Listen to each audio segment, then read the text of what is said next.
होती है सन 2022 में, जहां आजाद राठौड़ नाम का एक पुलिस ऑफिसर, जो कि एक लेडीज जेल का जेलर था, वो अपना रूप बदल के अपने जेल की 6 लड़कियों के साथ मुंबई की एक मेट्रो ट्रेन को हाईजैक कर लेता है और बदले में वो सरकार से 40,000 करोड़ रुपए की मांग करता है। लेकिन सरकार उसकी ये मांग पूरी नहीं करती। इसी वजह से आजाद और उसकी टीम ने पहले से ही प्लानिंग करके एक बहुत बड़े बिजनेसमैन काली गायकवाड़ की बेटी को भी उसी मेट्रो में ला लिया था। इसीलिए जब काली को पता चलता है कि उसकी बेटी किडनैप हो गई है, तो वो 40,000 करोड़ रुपए देने के लिए तैयार हो जाता है। फिर जब आजाद को वो पैसे ऑनलाइन मिल जाते हैं, तो वो उसे खुद के लिए नहीं रखता, बल्कि वो सारा पैसा देश के 7 लाख किसानों के अकाउंट में भेजकर उनका कर्जा चुका देता है। इसके बाद आजाद और उसकी टीम मेट्रो के लोगों को सही सलामत छोड़ देते हैं और पुलिस और मिलिट्री से बच के वहाँ से भाग जाते हैं। इस घटना से कुछ लोग काफी खुश होते हैं और कई लोग बहुत हैरान हो जाते हैं। ये सब करने के पीछे आजाद का मकसद गरीब किसानों की मदद करना तो था ही, लेकिन इस पूरी घटना के पीछे एक बहुत बड़ी कहानी भी छुपी हुई थी। आज से 30 साल पहले आजाद के पिता विक्रम राठौड़ एक सोल्जर यानी जवान थे और वो इंडियन आर्मी की एक खास यूनिट अग्नि रेजिमेंट के कैप्टन थे। फिर विक्रम की शादी ऐश्वर्या नाम की एक लड़की से हो जाती है और शादी के कुछ टाइम बाद ही उसे एक मिशन पर जाना पड़ता है, जिसमें आतंकवादियों से लड़ते वक्त विक्रम की टीम के सभी लोगों की बंदूकें खराब हो जाती है। इसकी वजह से उनके एक साथी की जान चली जाती है, लेकिन फिर भी वो लोग किसी तरह उस जंग को जीतते हैं। इसके बाद विक्रम राठौड़ उस बंदूक बनाने वाली कंपनी पर केस करता है, जो कि लड़ाई के वक्त बेकार हो गई थी, क्योंकि वही कंपनी की बंदूकें इसके पहले भी एक मिशन में बंद पड़ गई थी, जिससे कई जवान दुश्मन के हाथों मारे गए थे। उस बंदूक की कंपनी का मालिक था काली गायकवाड़, जो कि एक बहुत बुरा और बेरहम आदमी था। जब उस पे खराब बंदूकें बेचने का मुकदमा किया जाता है, तब काली अपनी गलती मानने के बजाय सोल्जर्स को ही दोषी ठहराता है और वो हजाना भर के केस को रफा दफा करने की बात करता है। पर विक्रम इसके लिए राजी नहीं होता और वो काली को गलत साबित करके उसकी कंपनी से बंदूकें खरीदना बंद करवा देता है। इससे काली को बहुत गुस्सा आता है और वो एक रात विक्रम और उसकी बीवी ऐश्वर्या पर हमला कर देता है। फिर काली के साथी विक्रम के घर पे कई झूठे सबूत और बहुत सारे पैसे रख देते हैं उसे देशद्रोही साबित करने के लिए, और वो ऐश्वर्या को बोलते हैं कि अगर वो अपने पति के खिलाफ झूठी गवाही देंगी तो वो उसे बख्श देंगे। लेकिन ऐश्वर्या उनकी बात नहीं मानती और वो उन पुलिस वालों को मार डालती है जो कि काली के लिए काम कर रहे थे। ऐश्वर्या की इस हरकत की वजह से काली का वो प्लान फेल हो जाता है, जिसमें वो विक्रम को देशद्रोही साबित करके उम्र कैद करवाने वाला था। इसलिए अब वो विक्रम को एक प्लेन में बॉर्डर के पास लेकर जाता है और वो उसे गोली मारकर प्लेन से नीचे फेंक देता है, जिसके बाद ऐश्वर्या को मर्डर और देशद्रोह के इल्जाम में फांसी की सजा हो जाती है और सरकार को लगता है कि विक्रम राठौड़ की गद्दारी पकड़े जाने से वो कहीं भाग गया है। लेकिन उधर कमाल की बात ये थी कि इतनी सारी गोली लगने के बावजूद भी विक्रम मरता नहीं और वो बॉर्डर के पास वाले एक गांव के लोगों को मिल जाता है, जो कि कुछ महीनों तक उसका इलाज करते हैं। इससे विक्रम ठीक तो हो जाता है, पर अब उसकी याददाश्त चली गई थी, इसीलिए वो उसी गांव में रहने लग जाता है। वहाँ वो गांव के लोगों को चोर लुटेरों से बचाता है और उन सबका मसीहा बन जाता है। दूसरी तरफ ऐश्वर्या के प्रेग्नेंट होने की वजह से उसकी फांसी की सजा 5 साल के लिए टल जाती है, ताकि वो अपने बच्चे को थोड़ा बड़ा कर सके। फिर ऐश्वर्या को एक लेडीज जेल में रखा जाता है, जहां उसके बेटे का जन्म होता है, जो था आजाद। फिर उस जेल में रहते रहते आजाद 5 साल का हो जाता है, लेकिन ऐश्वर्या को अब तक ये नहीं मालूम था कि विक्रम जिंदा है। इसीलिए वो अपने बेटे को समझाती है कि उसके पिता मर चुके हैं और उसे बड़ा होकर ये साबित करना होगा कि उसके पिता देशद्रोही नहीं बल्कि देशभक्त थे। इसके अलावा वो आजाद को बोलती है कि उसे नाइंसाफी के खिलाफ लड़कर बेकसूर लोगों की मदद करनी होगी। फिर ऐश्वर्या को फांसी हो जाती है और तब उस जेल की एक लेडी पुलिस आजाद को गोद ले लेती है। वो उसे पढ़ा लिखा कर बड़ा करती है और उसे उसके माँ बाप का पूरा इतिहास बताती है। तब आजाद अपने पिता को इंसाफ दिलाने और देश के लाचार लोगों की मदद करने का फैसला कर लेता है। इसीलिए वो एक पुलिस ऑफिसर बन जाता है और उसी लेडीज जेल में नौकरी करने लगता है जहां उसकी माँ कैद थी। आजाद उस जेल में बहुत सारे सुधार के काम करता है, जिससे कैदियों की जिंदगी बेहतर होने लगती है और वो जुर्म का रास्ता छोड़ देते हैं। इस सब के बाद आजाद पूरे देश में बदलाव लाने का मिशन शुरू करता है। इसके लिए वो अपने जेल की 6 काबिल लड़कियों को चुनता है, जिन्हें बेवजह फंसाकर जेल भेजा गया था। उन लड़कियों के साथ आजाद एक टीम बनाता है और वो सब गैर कानूनी तरीके से भ्रष्टाचार और जुर्म के खिलाफ लड़ना शुरू करते हैं। लेकिन वो अपनी असली पहचान छुपा कर रखते हैं, जिससे किसी को भी उन पर शक नहीं होता। इस तरह से आजाद और उसकी टीम कुछ छोटे मोटे कामों को अंजाम देते हैं और फिर वो बड़े मिशन शुरू करते हैं, जिसमें वो सबसे पहले मुंबई की मेट्रो को हाईजैक करके काली गायकवाड़ से पैसे लेते हैं और गरीब किसानों को बांट देते हैं। इस मिशन के जरिए आजाद अपनी टीम की एक लड़की, जो कि एक किसान की बेटी थी, उसे इंसाफ दिलाता है। इसके साथ ही उसने काली से अपने माँ बाप का बदला लेना भी शुरू कर दिया था और अपने पिता पर से गद्दारी का धब्बा हटाने के लिए वो विक्रम राठौड़ का रूप और नाम इस्तेमाल करके ये सब काम कर रहा था, ताकि जनता उसे देशद्रोही के बदले एक हीरो समझे। इसी बीच आजाद अपनी शादी के लिए एक लड़की देखने जाता है, जिसका नाम था नर्मदा राय। नर्मदा मुंबई की एंटी टेररिज्म ब्रांच की हेड थी और वो एक सिंगल मदर थी, जो कि अपनी बेटी की खुशी के लिए एक अच्छे लड़के से शादी करना चाहती थी। आजाद नर्मदा और उसकी बेटी दोनों को ही पसंद आ जाता है, लेकिन नर्मदा को उसकी असलियत नहीं मालूम थी और वो मेट्रो वाली घटना के बाद से उसी हाईजैकर को ढूंढ रही थी। आजाद नर्मदा को अपनी सच्चाई बताने की कोशिश करता है, पर उसे सही मौका नहीं मिल पाता। इसके बाद आजाद अपनी टीम की एक लड़की, जिसका नाम ईरम था और वो एक डॉक्टर थी, उसे इंसाफ दिलाने के लिए एक मिशन शुरू करता है। कुछ साल पहले ईरम एक सरकारी हॉस्पिटल में काम करती थी, जहां कोई भी फैसिलिटी अवेलेबल नहीं थी और एक दिन वहां के करप्ट मैनेजमेंट और हेल्थ मिनिस्टर की गलती की वजह से कई सारे बच्चों की जान चली जाती है। और जब ईरम मैनेजमेंट पे उंगली उठाती है तो उसे ही उन बच्चों की मौत का जिम्मेदार ठहराकर जेल भेज दिया जाता है।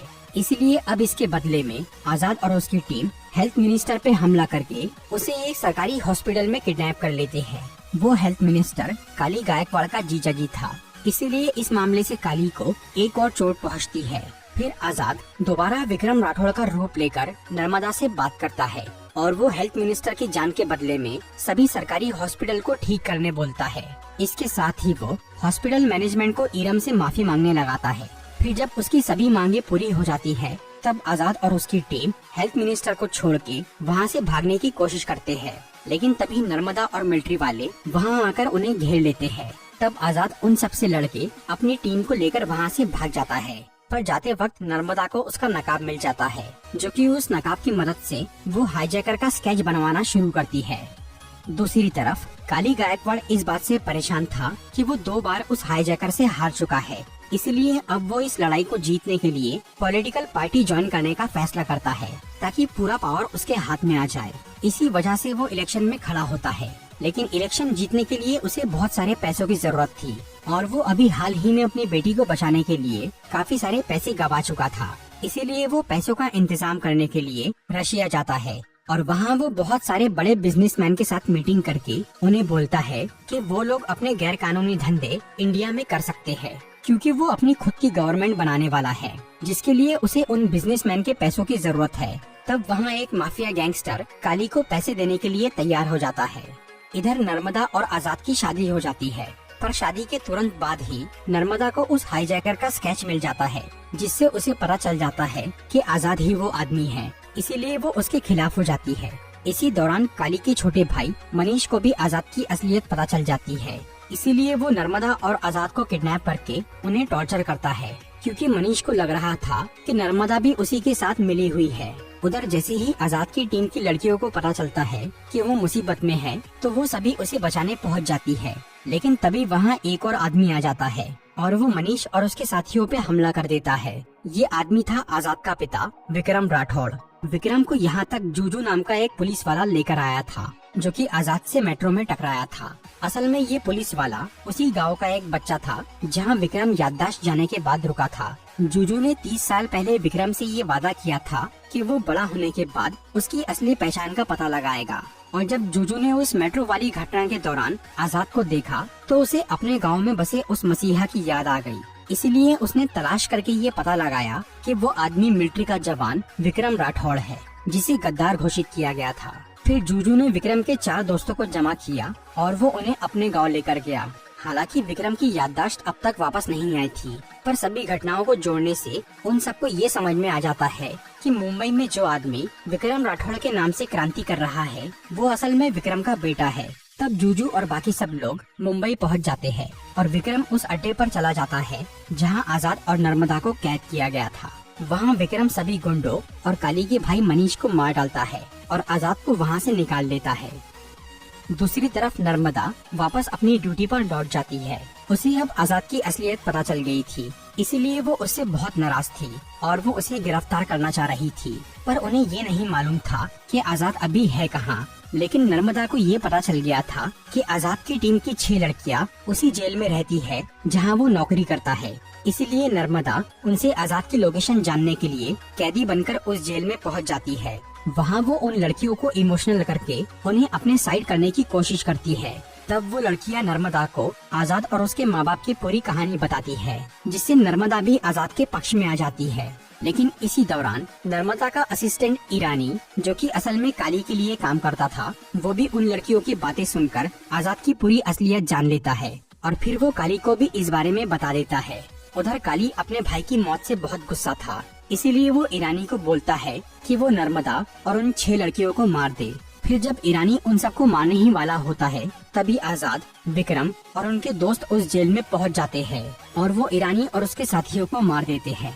लेकिन उसी लड़ाई के बीच आजाद की टीम की एक लड़की भी मारी जाती है। तब नर्मदा उस लड़की की जगह ले लेती है और वो भी उस जंग में शामिल हो जाती है। फिलहाल आजाद और उसके साथियों को ये पता चल गया था कि काली इलेक्शन में खड़ा होने वाला है और वो पूरा सिस्टम अपने कंट्रोल में करना चाहता है, जिसके लिए उसने फॉरेन से बहुत सारा पैसा लाया है और उन पैसों से वो वोटर्स को खरीदने वाला है। इसीलिए आजाद और बाकी लोग ये प्लान बनाते हैं कि वो काली के पैसों के ट्रक्स को उनकी मंजिल पे पहुंचने से पहले ही चुरा लेंगे। फिर वो सब लोग उन पैसों के ट्रक्स के पास पहुंच जाते हैं, जहां विक्रम और उसके दोस्त सभी गुंडों का ध्यान भटकाते हैं और आजाद अपनी टीम के साथ वो ट्रक्स लेकर भाग जाता है। पर आखिर में विक्रम और उसके दोस्तों को काली के साथी पकड़ लेते हैं और उनसे पूछताछ करना शुरू करते हैं। दूसरी तरफ नर्मदा और कुछ लड़कियां मिलके देश की सभी वोटिंग मशीन्स को चुरा लेती है, जिन्हें आजाद अपनी जेल में रख लेता है और फिर वो विक्रम राठौड़ का रूप लेकर टीवी पर लाइव आता है और सरकार को बोलता है कि उसने एक लेडीज जेल पर कंट्रोल कर लिया है, जहां की 6000 औरतें उसके कब्जे में है और वो उन्हें छोड़ने के बदले में अपनी मांगे पूरी करवाना चाहता है। तब सरकार उससे बात करने के लिए special task force officer Madhavan Nayak को उस जेल में भेजती है, लेकिन माधवन नायक उससे बात करने की बजाय उसे गिरफ्तार करने के लिए पूरी आर्मी को जेल के अंदर भेज देता है और तब आजाद की जेल की 6000 औरतें उस आर्मी को हरा देती है। फिर आजाद माधवन नायक को बताता है कि उसके पास देश की 9 लाख वोटिंग मशीन्स हैं, जिसे वापस लेने के लिए उन्हें उसकी मांगे पूरी करनी ही होंगी। और उसकी मांग ये थी कि देश की 253 बड़ी कंपनियों को बंद कर दिया जाए, क्योंकि उनकी वजह से एयर और वाटर पोल्यूशन हो रहा था और लोग मर रहे थे। ये बात सुनकर सरकार को लगता है कि उसकी मांग सही है, इसलिए उन कंपनियों को तुरंत बंद कर दिया जाता है। तब आजाद फिर से टीवी पर लाइव आता है और वो अपना असली रूप दिखाकर जनता को बोलता है कि वो बस एक आम आदमी है और वो चाहता है कि लोग अपनी वोट देने की ताकत का सही इस्तेमाल करें, ताकि किसी इंसान को ऐसी क्रांति करने की नौबत न आए। फिर आजाद सभी वोटिंग मशीन्स को जेल के बाहर भेज देता है। तभी काली विक्रम और उसके दोस्तों को बंदी बनाकर उस जेल में पहुंच जाता है और वो आजाद और विक्रम को पीट के उनसे पूछता है कि उसका पैसा कहाँ है, लेकिन वो दोनों अपना मुंह नहीं खोलते। तब काली अपने गन से विक्रम को मारने की कोशिश करता है, लेकिन उसकी गन काम नहीं करती, इसीलिए वो बार बार ट्राई करता है और तब उस गन की आवाज सुन के विक्रम की याददाश्त वापस आ जाती है और वो ये जान जाता है कि काली ने उसके साथ क्या क्या किया है। इसलिए विक्रम अपने बेटे के साथ मिलकर काली और उसके साथियों से लड़ना शुरू करता है और आखिर में वो दोनों मिलकर काली को उसी जेल में फांसी दे देते हैं, जिससे ऐश्वर्या को इंसाफ मिल जाता है। इस सब के बाद आजाद अपने पिता, बीवी और अपने दोस्तों के साथ खुशी खुशी रहने लग जाता है। फिर कुछ महीने बाद ऑफिसर माधवन नायक आजाद से मिलने आता है। असल में माधवन नायक पहले से ही आजाद के साथ काम कर रहा था और उसने सभी मिशंस में उसकी मदद की थी और अब वो आजाद को एक और नया मिशन देता है, जिसे आजाद अपने पिता के साथ मिलकर पूरा करना शुरू करता है। तो दोस्तों, ये थी जवान मूवी की एक्सप्लेनेशन वीडियो। अगर आपको ये वीडियो अच्छी लगी हो तो इसे लाइक और शेयर